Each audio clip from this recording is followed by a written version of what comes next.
Welcome to episode 5 of Face Crime Skin Labs podcast. Now, when it comes to the health of our skin, we take care of it from the inside out.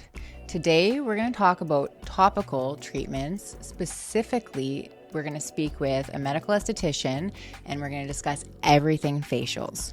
The discussion in this podcast is for general information purposes only. It is not intended to be a substitute for medical advice, diagnosis, or treatment.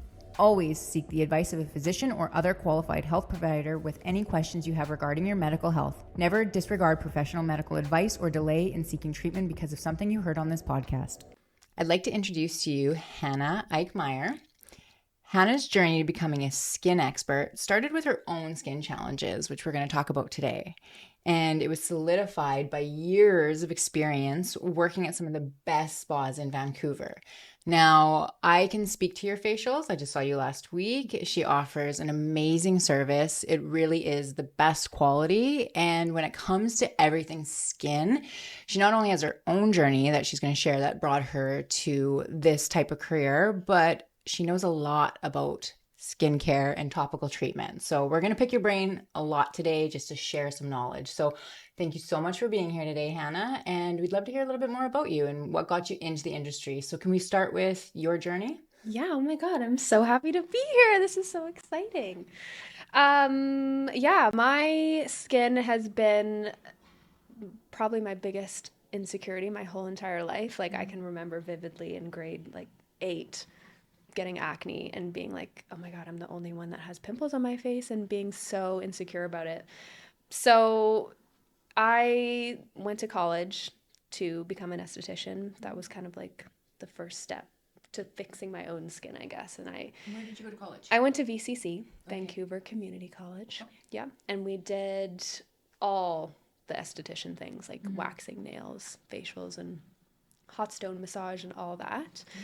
Facials was definitely the thing that I was interested in the most in skincare because at the time I was, on Accutane, all the prescriptions. I've taken birth control, retinols that peeled my face off, like all the antibiotics that anyone would prescribe to me. I was literally on every single prescription that you could be for acne. Wow. And this was all when I was like a teenager. So hadn't even really had my own first period before, was already on birth control and trying to fix my skin that way because that was kind of the only thing to do at the time.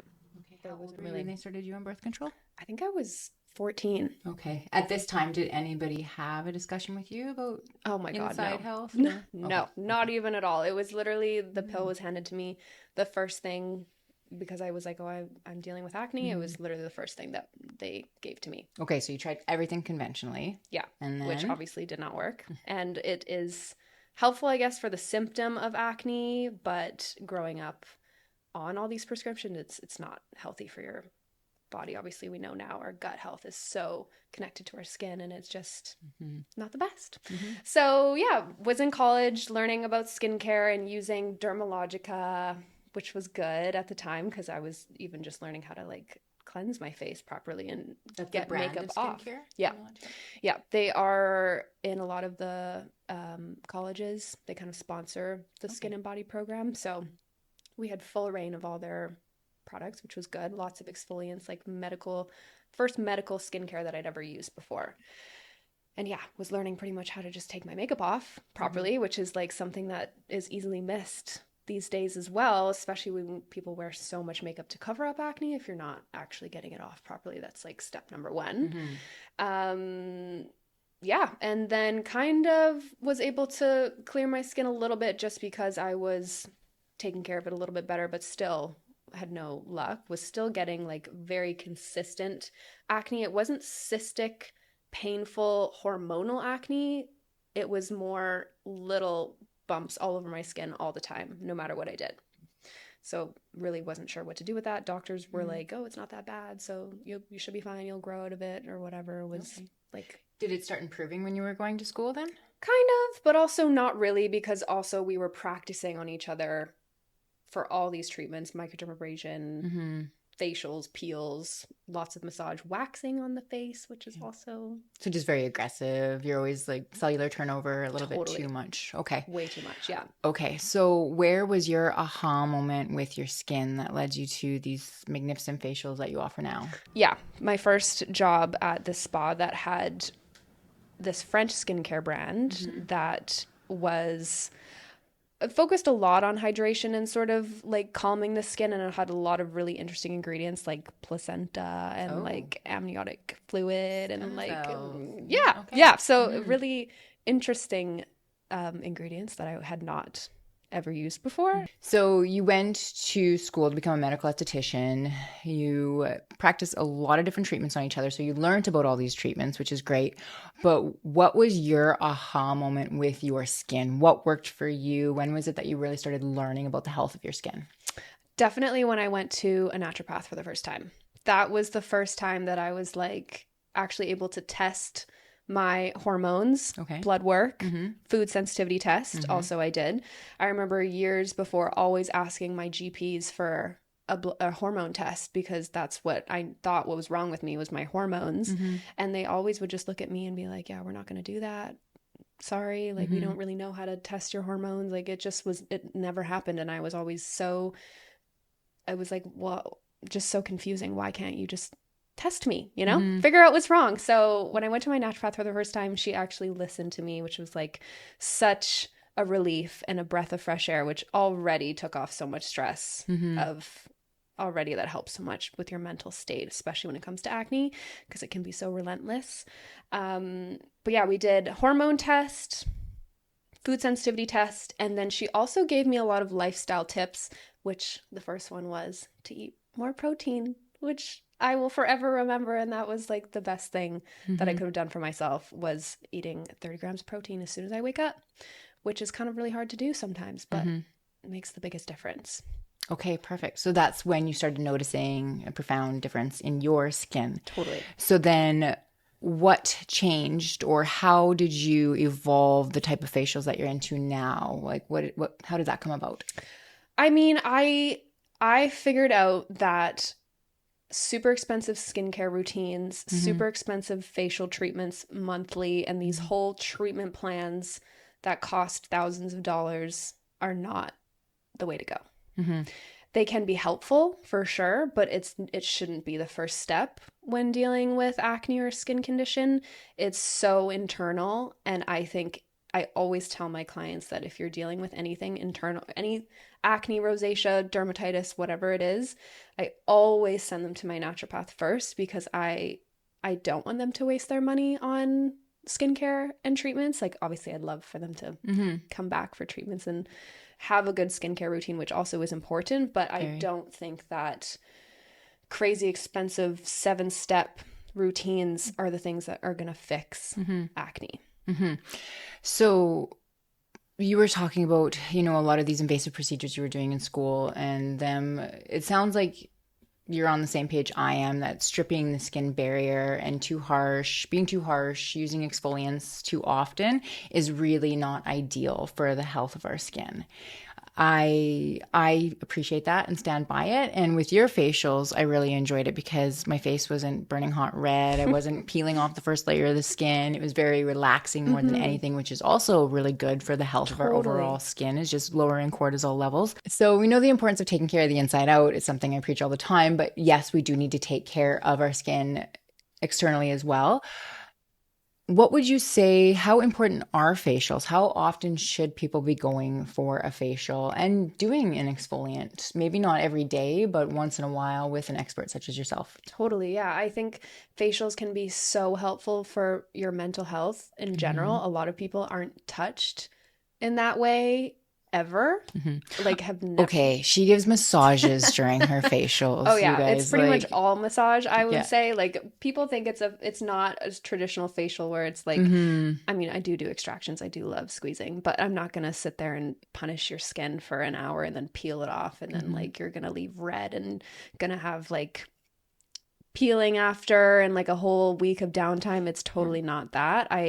That can be helpful in some instances, but I absolutely love facial massage. I think it's like one of the best things you can do for your skin. Getting lots of blood flow up to your face, like moving around your facial muscles and your fascia and getting like just relaxing. It's almost like a euphoric feeling coming out of a facial like that, because it's like a whole experience. It's not really just a face wash like some other facials can be, which again can be good when needed. Definitely experience. Yes. Yeah, but I really pride myself on just letting my clients fully check out, but also leave with healthy and happy skin. And I like to definitely give advice where I can, and a lot of times it is editing people's routines, and a lot of times it's taking products out and paring down people's routines, because a lot of women are so we're just so ingrained to like have an eye cream, a toner for morning, a toner for night, and a cream for morning, a cream for night, like 5 different exfoliants to use every day, scrubs, whatever. And I don't think that that's necessarily the way we have to do it all the time. No. So your facials, you're providing education, you're helping people simplify their regime, you're creating an environment for relaxation, which is phenomenal. People love to be touched. Totally. I have been to facials before where they've put on something topically and then just left the room for 20 minutes, which I think was such the standard for a long period of time, was like you'd be left with the LED light on your face or a mask even. And then you're just like, sometimes it can be nice also just to chill out and zen out and sleep a little bit while your practitioner's out doing something. But you give arm massages. I do give arm and hand massages. They're the best. I was expecting you to step away when I had the light come on, just because that's routine. And then all of a sudden I started getting this full-on arm massage, and I was like, okay, yes. Now going back arm and hand massages are my favorite. I think they're so underrated. I just melt whenever I get an arm and hand massage. So I totally, especially for the price point nowadays of facials, they're not cheap, and a lot of people save up for them monthly or whenever they're able to get them, or they're like a birthday treat or a whatever. So I really like to make sure that every single minute is spent. Yes, we appreciate that. Now, going back to the original question, how often should somebody get a facial? Yes. I think if you're dealing with something that, like acne, rosacea, dermatitis, pigmentation, whatever, if you're dealing with something in particular, I definitely think monthly is a great way to go. It's nice to sort of have someone else to look at your progress, because when you're looking at yourself in the mirror every day, you're probably overanalyzing your skin. It's easy to be like, oh, it's not working, or I need to be lasering, I need to be peeling or doing microneedling or whatever. But when you have someone that's not necessarily pushing a bunch of things on you, but they're able to like take a look at your skin in like a non-judgmental way and be like, oh yeah, I can see a little difference here, or your hydration is looking so much better than it was last time, or changing up your skincare routine. Even just having someone to ask about what to do with your skin is like really helpful. I find a lot of people, there's so much marketing and it can be really overwhelming to sort of decide what to do for your own skin. So I think monthly is a great. Something you offer, which I think is really unique, I don't know a whole lot about it, so if you could explain it to me and the audience, is a buccal massage. Can you tell me about that? And why is that important to include in facials? My favorite massage. Lots of people think it's really weird to have other people's fingers in their mouths, but it is an intraoral massage. Okay. It is really getting into the masseter muscles in particular, and just all of the muscles and tendons around the face. It really helps for people that have TMJ, really intense TMJ. If you have like headaches, teeth grinding at nighttime, if your jaw's clicking a lot when you're chewing, or if you just have pain, neck and shoulder, it can be also getting a buccal massage. Did I say it wrong? No. Honestly, I actually don't really know if it's buccal or buccal. Everyone says different things, but whatever. Potato. Pretty much. Same thing. Getting a massage especially into the masseters, can really help take away so much tension. A lot of people feel like, I mean, most people have never had anyone touch that muscle before in their whole entire life. And if you think about, we've been talking and chewing our whole entire lives, that muscle can get really, really tight and bulky almost sometimes. It's a really great alternative to Botox in the masseter muscle.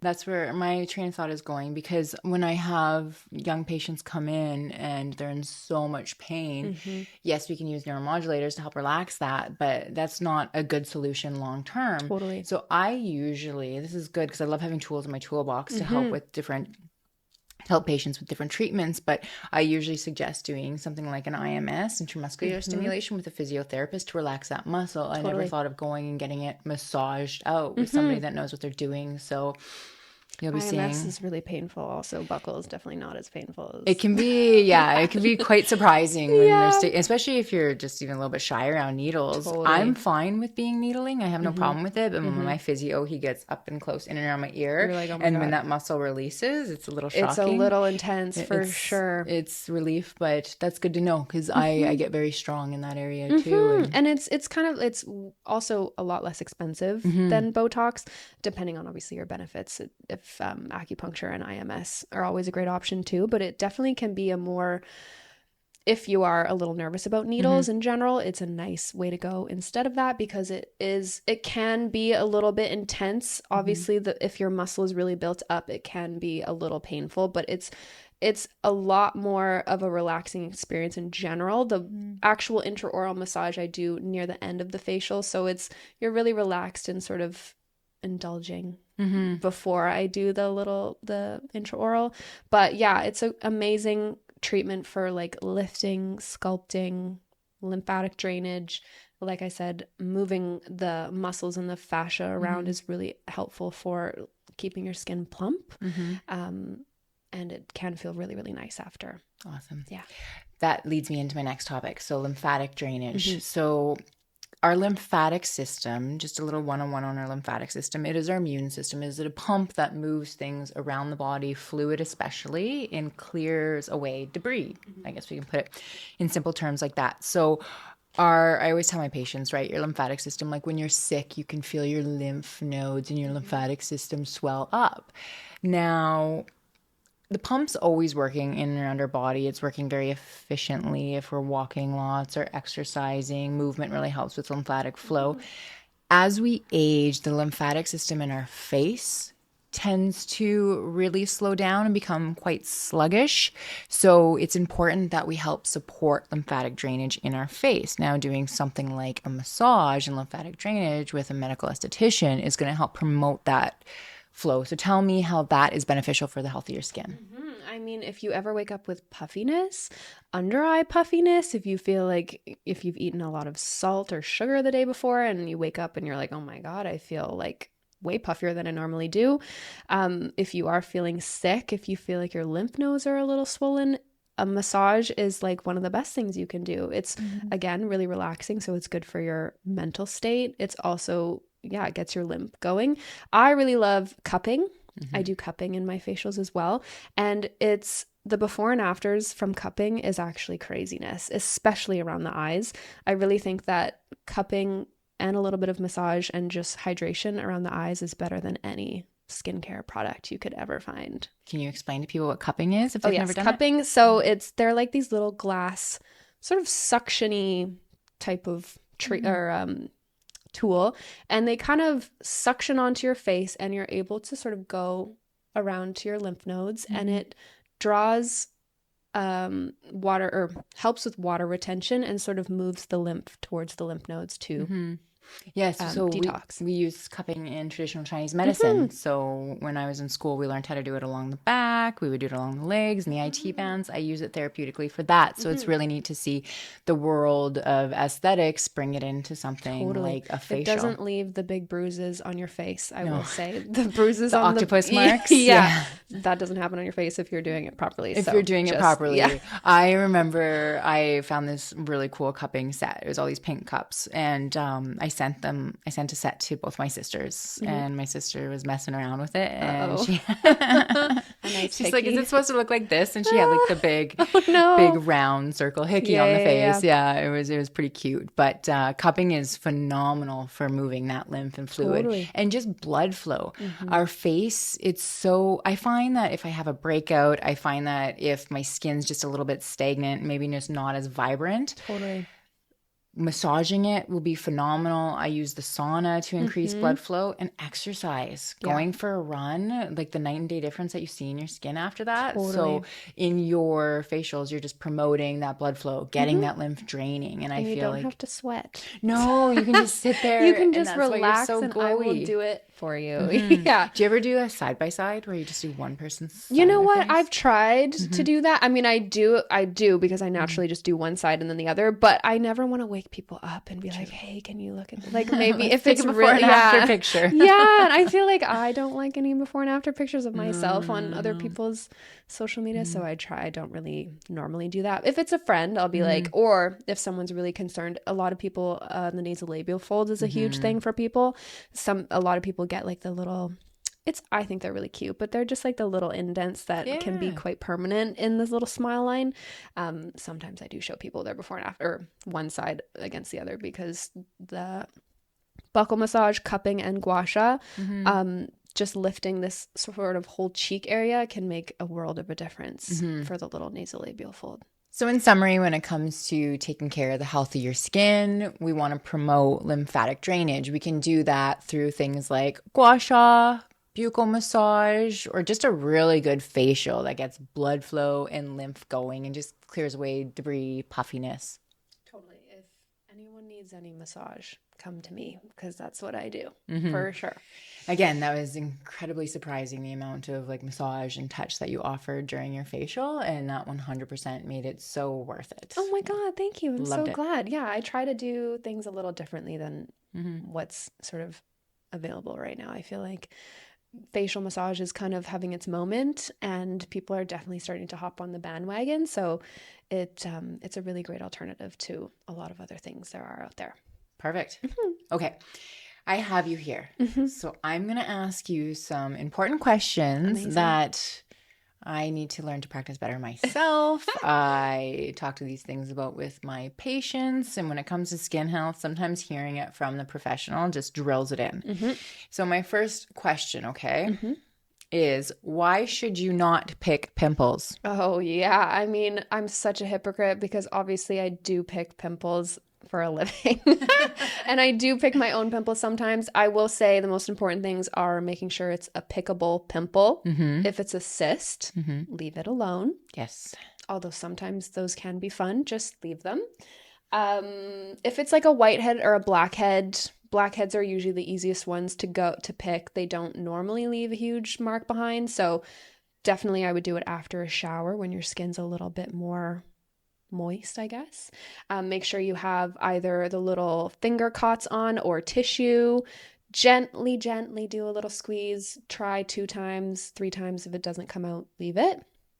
But if you're doing it with like your fingers, like just randomly, if you have makeup on your face, or if you're just doing it quickly because you have a pimple that's popped up, that's usually a bad idea, I will say. But if you do have to pick, sometimes we do have to pick, I would just make sure it's super sanitary. Use an Hail Derma spray is my favorite before and after extractions. Make sure you put something antibacterial on before and after. But yeah, come to me. I'll pick. Yes, you do extractions. That's always surprising. My favorite thing, I have to say. I'm a little bit of a psycho. I was gonna say that, a weirdo, but you're not. I think it's so natural. It's so, I guess. I give so much credit to people that don't pop their pimples. I know. When I see a whitehead, I'm just like, I mean, how do you do that? I know. The pimple patches also are really great. Yes. I do have to say, if because they pull out all the moisture pretty much, and then you pull the bandage off and the whitehead is gone. So at least you don't have a whitehead. Yeah. Other than that, try to leave them as best you can, but they scar. They do. They scar. They definitely Even do. if I don't pick a pimple and I leave it, sometimes it still scars. A lot of people's skin is just naturally pigments, which is really tough. Definitely. And then that stays there for a very long time. And if you can just endure the pimple while it's there. Totally. I always wonder if there's something evolutionarily happening that like makes us, is that the right word? Evolutionarily happening that makes us want to pick an infection, right? Yeah, it's a little weird. Yeah, it's almost like you need to get it out of your body. I know. It is kind of like that. It's just the satisfaction of removing something, maybe. Yeah, they make entire TV series out of this. I know. I often think I need to get a GoPro and use put it on your head. literally put it on my head while I do extractions, because the amount of people that are like, oh, like, are you getting all the good stuff, or like, can I see? And it's literally wild. Everyone wants to know what's coming out of their pores. You could probably start an entire YouTube channel. I know. Hannah Pimple Popping. Right? I know. I've been thinking about it for a long time. All right, but don't pop your pimples Yes. unless one, your hands are cleaning the area, sanitized, and it's a poppable pimple. We know what a poppable pimple is versus a non-poppable pimple. Under the skin, red, deep. Just leave it. Do yourself a favor. It may go away on its own, or go see Hannah. Yep. She'll tell you if it's poppable or not. And hands off, people. Yep. Okay. My next question is, what is the importance of a mineral sunscreen? And when I say mineral sunscreen, I'm going to assume that you're on the same page as me when it comes to a non-toxic, healthy barrier that we can put on to help protect us from the UV rays. Totally. I mean, mineral, also just because it's better for the barrier or coral reefs. That's important to me. True. Yeah. Don't want any chemical sunscreens in the ocean. Mineral sunscreen is the best because it creates a physical block on your skin rather than chemical sunscreens that do absorb and they sort of filter out the light. I don't think, like, they're usually, I feel like a few years ago where everyone was obsessed with chemical sunscreens because they didn't look pasty white. All the mineral sunscreens a few years ago were literally like white cast crazy, and you could tell when people were wearing mineral sunscreens. Nowadays, the minerals look so good. The Clear Stem one is my favorite. I'm wearing it right now. It has a little bit of a tint, but it feels like a physical layer on your skin, and I have not burned my face one time this summer. Good. And I went to Spain and was in the ocean and didn't do the best job reapplying. I burn my face every single year accidentally using other sunscreens, but this one has been the best. That was a really good commercial for Clear Stem. Thank you. I know. It's actually, I love Clear Stem. We can talk about that later. But mineral sunscreens are also the best just for your pores. They don't clog because they sit on the surface. Okay. Okay. And with that, what you said earlier about the coral reef and how it's good for the coral reef, I love that topic, because if it's bad for the coral reef, and this is just like, it's a large body of water that people are going into with these chemical sunscreens. If it's actually damaging the coral reef, yes, it's damaging our skin. Our skin is our biggest organ. It absorbs everything we put on it, whether we like to think so or not. And this is why we put medications in patches so that they can get absorbed at a slow rate into the bloodstream. So to think that you're putting something like this, the smell of the chemical sunscreen, when I'm at the beach and somebody's spraying themselves, it smells like poison. I know. It literally smells like poison. And so there are other options out there, as well as just, being smart when it comes to sun exposure and, maybe wearing a hat, bringing an umbrella, spending some time in the shade. Because I think where the danger is burning. Burning is damage to your skin. So you don't want to burn your skin. But when it comes to sun protection, mineral all the way. Totally. Yeah. I'm a huge proponent of all the skincare that I use and sell and talk about is cruelty free and is non-pore clogging, because that is also a huge thing that a lot of people don't realize. Non-fragranced, doesn't have a bunch of added stuff, coloring, perfumes added to it, because as we now know, that really disrupts our endocrine system and our hormones, which is like a whole other thing that I think we're all now realizing, all the toxic stuff that we put on our bodies. How damaging. Was it baby powder that ended up getting sued for so many, I don't know, millions, billions of dollars? Don't quote me on the exact amount. It's literally crazy. But the stuff that we put on our newborn children. I know. Yeah, causing cancers. That's going back to, we'll talk a little bit about products here. Clear Stem in particular, I really like that brand. I know you use that brand. I really like that brand, and it's been an inspiration for me in creating my skincare line because of the non-pore clogging ingredients. That's something that I've learned over the last couple of years, the importance of having non-pore clogging ingredients. Totally. So I love the Clear Stem webpage where you can It's literally the go to their coolest thing. website, I and know. I do it with my patients all the I time. know. And I'm just, it's free. Like, it's free. I Just know they check your say products. that their biggest, what they sell is education. And I think that's so amazing. Like most skincare brands is all marketing and all just like trying to sell you stuff and like words that don't mean anything, like rejuvenation and like whatever else they use. It's just nonsense, really. And it's made to like confuse you and feel like, oh, I need to spend $500 on a cream when really you don't. No.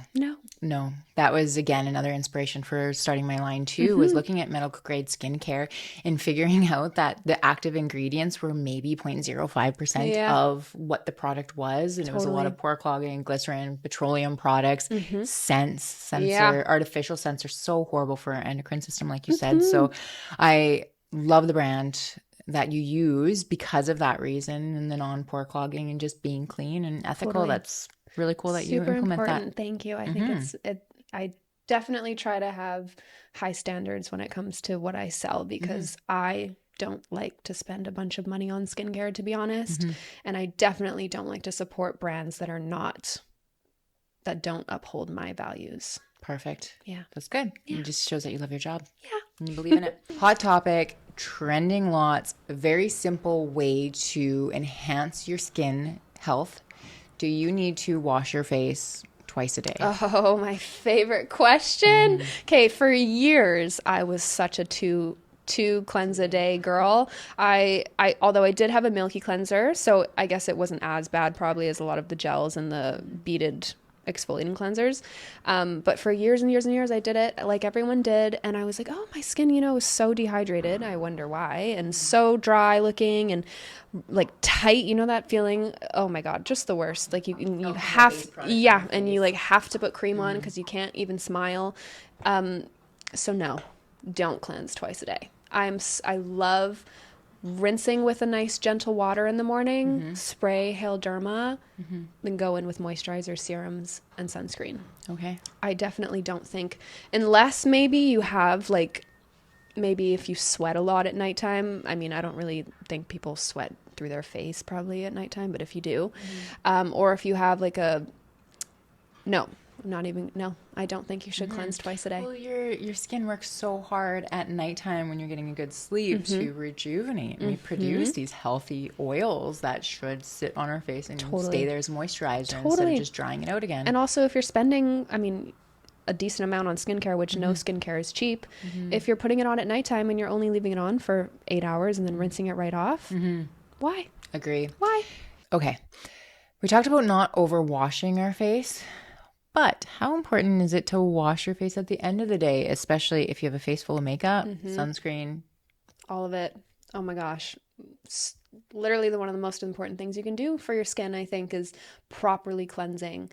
I remember growing up, I used to just wash with a Clean and Clear, that little orange one, give it a good wash. And then I'd look at my face and be like, oh yeah, I still have makeup on, but whatever. I can still see a little bit of powder, but oh well, I washed it, so it's fine. But that's just brutal. It's just so not the amount of, it's so hard to get makeup off your skin. It's especially when it's a caked on foundation, powder, concealer, blush, sunscreen, that is so incredibly hard to get off. So I think oil cleansing first. I really like jojoba oil. Argan oil is also nice if you get an organic one from Choices, just the little skincare one. Massaging, first of all, I like to, I don't know if it's called the same thing, but oil pulling for your teeth. I love to do that for my skin. First of all, massaging, breaking up makeup, rinsing it off, and then going in again with the oil and giving myself a good 10 to 15 minute it takes it kind of a while, but a good 10 to 15 minute facial massage really intensely, like around the eyes, eyebrows, lifting all the things, you'll actually start to get like grit coming off your skin, like blackheads being pulled out from the oil, which is like the most satisfying thing. Like if you ever feel like you need extractions, but you don't really want to like have marks on your face the next day, oil cleansing is like so fun. And then going in again, I really love cream cleansers, like a lotiony cleanser, rinsing that off.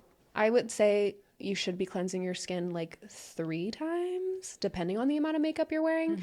If it's just like a no makeup day, still you should definitely be cleansing at least once with like a milky cleanser, I think is good. But yeah, if you're a full face makeup type of gal, oil cleanse and then cleanse twice after with like a milk. Okay. So thoughts on, I'm really tired. It was a super long day. I'm burnt out. Here's one of those little makeup face wipes. Yeah, is out there which makeup truly wipes. just push makeup around. They truly don't take any makeup off at all.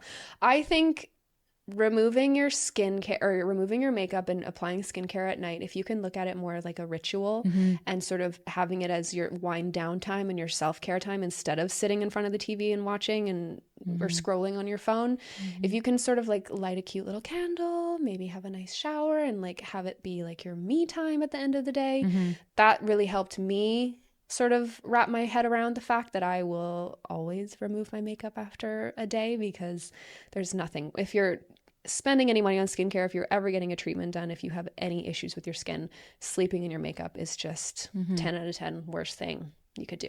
Definitely. I struggle with that at nighttime. If that's the thing I have to do before I go to bed, it is not ideal for me because I'm so exhausted come bedtime. So I've been getting into the habit of just doing it when I get home from work. That always works too. Yeah. Just going straight into the bathroom and it feels good because right away your skin's breathing again. Because if you're going to sleep with all of that makeup and debris on your face at the end of a long day, your skin's not going to have a chance to regenerate and heal and produce those oils that we talked about earlier. And sleeping is like the most important thing you could do for your whole entire self, plus Beauty your sleep. skin. Yes. So yeah, I don't think there's any excuse not to wash your face. Okay. And face oil. I'm going to bring you by a Dauntless face oil that we God. have because you're going to love it. It's so good for oil love cleansing, but it also just really leaves the skin so hydrated afterwards. And then you're just eager to apply it again before you go to bed. So yeah, I'll bring you by a bottle and we'll get you to oil cleanse with that and give us your review. I would freaking love that. Absolutely. Perfect. Okay. So I'm going to wrap it up today with talking about internal factors, because we did start a little bit with your journey and things that motivated you to take charge of the health of your skin. So when you're talking to your clients, when you're providing education, what would you say the most important topics are, or important things that people can implement when it comes to the health of your skin from the inside out? I mean, I think proper nutrition is a really big one, especially for women. Yes. I think women are always, like all the diets out there are so overwhelming. All of the stuff that women are supposed to be doing to keeping themselves healthy, like cardio, exercising, eating, no carbs or whatever the new fad diet is. I think getting the proper amount of nutrients just changes your life forever. It really does. Like protein. I was always not a huge protein eater. I don't really love the taste of meat, but learning how to cook it the way that I actually will eat it, or protein powder is not my favorite either because sometimes it can be really gross, but finding one that I actually will have, or just nuts. Those, okay, chomps. Have you had chomps before? They're these meat sticks. You can only get them in the States. Trader Joe's. Yes. My girlfriend goes and buys like a bunch at once. Chomps are my favorite ever. I will always go across the border to get them because I think they're like 12 grams of protein for one stick, and they taste amazing. They don't have any like chewy, gross bits like a lot of other jerkies do. But anyway, just little hacks that you can make sure that you're getting enough nutrients will just benefit your hair, skin, nails, brain, your whole entire self. I think that's really important. But what else? I forgot what the question was. About inside out factors. What else to do to be healthy in general? Like things you can do to help support the health of your skin. So like hydration, meditation. Oh yeah. Yes. Hydration. I also think a game changer for me was electrolytes. Adding in minerals to my water, not like a sugary powder, but I really like these ones from Body Energy. They're called concentrates, and it's literally like a salted water that you add to your water. It's a little bit of a weird taste, but I actually crave it now. Is it the drops that Yes, you put in? they're drops. And they say that if you can taste them, it's too much, but if you can't taste them, it's like the right amount. Well, they say you're supposed to take 10 drops, which can be, it depends also how much water you're putting in. So I have like a big jug, like a glass jug, and I just fill it up and put a little bit, and I sort of sip it throughout the day. That I found has really helped. Concentrates, I've used it. Yeah, I love the taste, which is like weird because it's not a really great taste. But anyway, I think that's really helped with just general feeling hydrated and not having to pee every 5 seconds and being able to get a good amount of water in. Yes. Also, I think this is kind of hard, but charging your phone outside of your room, not scrolling for hours and hours before bed, going to bed before 10, 9:30, 10. Yes, I agree. It's just, it's simple, but it's not for everybody. It's really hard. Yeah. I went through a good few months of being so regimented and really, really doing it. And I felt great, but also like you have to give yourself a little bit of leeway sometimes. Like if you're too regimented with your wellness, then it's not really wellness. Then you're kind of just following it. It can make you feel not good if you're missing out on things or if you're being too strict on yourself. But I really think sleep, hydration, and nutrition. Sleep, hydration, and nutrition. You heard it from Hannah herself. These are all things we talk about, environmental medicines. And when it comes to, if you want to look good, you got to start with the foundations, right? And I always tell my patients, take care of the inside. And when you've done that, reward yourself with external treatments, such as a facial, right? So they do complement each other. You can't, you did say something along the lines of this in the beginning of the conversation, but you can't chase away acne with facials. You can help, you can bring down inflammation temporarily, but we do need to heal from the inside out. And I think that's what makes you a great facialist. Is that what I call it? Thank you. Yeah. Right. Skin therapist, facialist. Skin therapist is that you're providing education to your clients, and it's so much more skin deep than just something topical. So I appreciate that you're very forward with your patients, you're very honest, you do apply. When it comes to medical grade skincare, you can make a lot more money off of selling something like that than something like SkinCeuticals. So it just shows that you really believe in what you're doing, and you're doing the best for the people that you work with. Totally. I definitely try. Hannah, where can we find you in Vancouver? You can find me on Instagram. My skin or my facial business, I guess, is called Skin Atelier Vancouver. We'll leave a link in the show notes. I'm in Yaletown. And yeah, I think I only have Instagram. So yeah. Okay. Yeah. All right. Thank you so much. This was so much fun. Yeah, I appreciate having you on, and go give Hannah a follow. Yes, please. Go try out a massage, especially a buccal massage. It's absolutely phenomenal. You'll be relaxing, so treat yourself. And thank you for joining us. Now remember, always be kind to yourself and kill others with kindness. Yeah.